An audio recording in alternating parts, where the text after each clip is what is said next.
देख रहे हैं दिल्ली क्राइम न्यूज भदोही से और मैं हूं आपका दोस्त रामकुमार वर्मा। देश की आज़ादी के लिए अपनी जान न्योछावर करने वाले कई ऐसे बलिदानी हैं जो सरकार की उदासीनता से आज गुमनामी के अंधेरे में हैं। उनकी शहादत को जिला प्रशासन से लेकर राजनीतिक प्रतिनिधियों सभी ने भुला दिया है। ऐसे ही उपेक्षा के शिकार 1857 की क्रांति के शहीद झूरी सिंह का स्मारक और गांव है, जबकि उन्होंने भदोही से क्रांति का ऐसा बिगुल फूंका था कि अंग्रेज भागने पर मजबूर हो गए थे। अंग्रेज इनका नाम सुनते ही भाग खड़े होते थे। झूरी सिंह ने कई क्रांतिकारियों की सेना को शरण भी दी थी।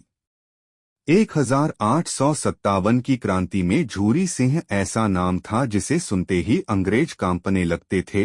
यह वही झूरी सिंह हैं जिन्होंने नाना साहब की सेना को उस समय शरण दी जब उनको अंग्रेजों ने घेर लिया था। जब यह सूचना अंग्रेजों को मिली तो उन्होंने झूरी सिंह के सहयोगी उतवंत सिंह को मार डाला। उस समय रिचर्ड म्योर मिर्जापुर वाराणसी सहित भदोही में नील की खेती की देखरेख करता था, जिसका मुख्यालय ज्ञानपुर स्थित पाली गांव था। जबरन नील की खेती करवाते थे किसान। अंग्रेज उस समय यहाँ के किसानों की जमीन पर जबरन नील की खेती करवाते थे। नील की खेती से अंग्रेजों को बहुत ही बड़ा लाभ होता था, लेकिन यहाँ के किसान के सामने रोजी रोटी का संकट गहराने लगा था। झूरी सिंह ने अवैध नील की खेती का विरोध किया। उनके बड़े भाई ने क्रूर अंग्रेज अफसर रिचर्ड म्योर को मारने का जिम्मा लिया। अंग्रेजों को यह पता चलने पर उन्होंने झूरी सिंह के बड़े भाई को फांसी दे दी और झूरी सिंह पर 1000 रुपये का इनाम रख दिया। क्रूर रिचर्ड म्योर को मारने के लिए झूरी सिंह और उनके सहयोगियों के साथ मिलकर घेराबंदी कर रिचर्ड म्योर सहित 4 अंग्रेज अफसरों का सिर कलम कर दिया। इसके बाद पूरा अंग्रेजों का शासन हिल गया था। झूरी सिंह को फांसी देने के बाद शव न उतारने का हुआ था ऐलान।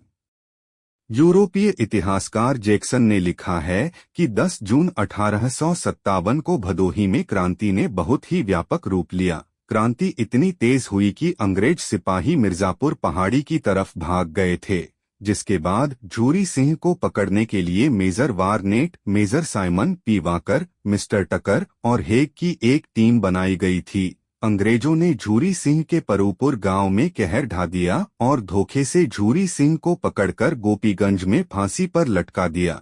उन्हें फांसी देने के बाद यह ऐलान किया गया कि कोई उनके शव को पेड़ से नहीं उतारेगा। यह उन्होंने इसलिए किया कि कोई और झूरी सिंह जैसा कदम नहीं उठाए। उनके गांव के कई साथियों को काला पानी की सजा भी दी गई थी। एक लेखक ने कुछ लाइनें भी लिखी। झूरी सिंह का लहू मिला है परूपुर की माटी में, राणा का साहस लेता अगड़ाई हल्दी घाटी में। इस अवसर पर रविंद्रनाथ त्रिपाठी पूर्व विधायक, राजा विकास सिंह पूर्व कमिश्नर, उपेंद्रनाथ सिंह पूर्व बसपा प्रत्याशी आदि लोग उपस्थित हैं। तो हम सभी लोग यहाँ पे एकत्रित हुए हैं और उनको श्रद्धांजलि देने का भी काम किए हैं। और निश्चित रूप से अगर आज हम लोग यहाँ पे खड़े हैं और यहाँ पे मौजूद हैं तो जो एक क्रांतिकारी के रूप में जो अंग्रेजों का पतन करने का काम किए और भारत को स्वतंत्रता दिलाने का काम किए, ऐसे शहीद झूरी सिंह के लिए हम लोग जितना भी कहें वो कम रहेगा। एक तरह से हम लोग उनके संतान हैं और निश्चित रूप से आज आज़ादी अगर हमको मिली और आज पूर्ण रूप से हम सभी लोग अपना ये एक तरह से हम पर्व के रूप में मना रहे हैं, तो निश्चित रूप से ये देन किसी दूसरे की नहीं बल्कि भदोही जनपद में वो शहीद झूरी सिंह की है और शीतलपाल की है। और यहाँ आप लोग जानते भी हैं कि भदोही का इतिहास भी रहा है कि यहाँ के लोग हंसते हंसते जब अंग्रेजों ने गोपीगंज में इमली के पेड़ के नीचे 14 लोगों को कच्ची फांसियाँ दे दिया था, और उस समय से लेकर के जो क्रांतिकारी ये एक रूप के रूप में, और निश्चित रूप से शहीद झूरी सिंह के विषय में अगर सारी बातों को बताऊंगा तो बहुत समय होगा, आप लोगों को बताने का भी काम करूंगा। लेकिन निश्चित रूप से अगर आज हम यहाँ पे मौजूद हैं, खड़े हैं, तो वो किसी की देन नहीं बल्कि शहीद झूरी सिंह जी की ही देन है। हम आपका ज़्यादा समय न लेते हुए यही कहूँगा कि आपने जो बात कहा है अच्छा सत्य है। और झूरी सिंह के बारे में मैं क्या बताऊँगा, झूरी सिंह के बारे में बताना सूरज को दिया दिखाने के बराबर है। जय हिंद, जय भारत। आज आप शहीदों की स्मृति में उनके बलिदान को याद करते हुए उनके त्याग पर श्रद्धांजलि अर्पित करने के उद्देश्य पूरे वर्ष पर्यंत भारत सरकार द्वारा आज़ादी का अमृत महोत्सव का आयोजन किया जा रहा है। इसी कड़ी में भदोही ज़िले में भारत की स्वतंत्रता में अपने प्राणों की आहुति देने वाले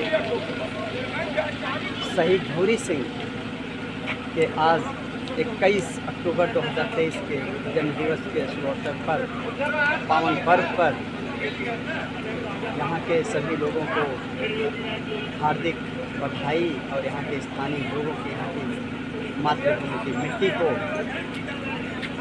उनके ऋण को याद करते हुए इस परिसर को स्मारक के रूप में विकसित करने का प्रस्ताव आया है, उसे शासन में उपलब्ध कराया गया है।